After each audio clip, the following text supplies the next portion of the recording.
Ako nga pala si Giovanni Tison, ang taga-ulat dito sa Malimbin.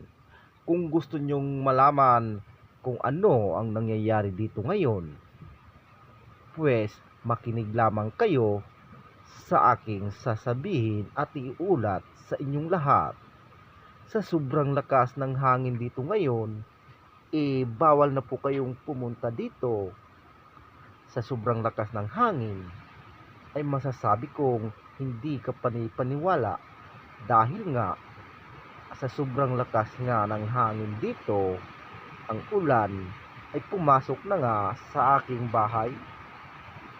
So, kung nakikita nyo na nagliliparan na ang aking mga kurtina, ay nakakatakot nga kapag lumabas ka ng bahay. Kung gusto nyong marinig pa ang aking ibang ibabalita sa inyo, pwede bang i-like and share nyo ako dahil habang nandito ako sa Malimbin, ihahatid ko sa inyo ang magandang balita na kumpleto pa at buo pa at malinaw pa sa sikat ng araw. So ako nga pala si Giovanni Tison, ang nagbabalita dito sa Malimbin. Yan lang po ang ulat ko ngayon.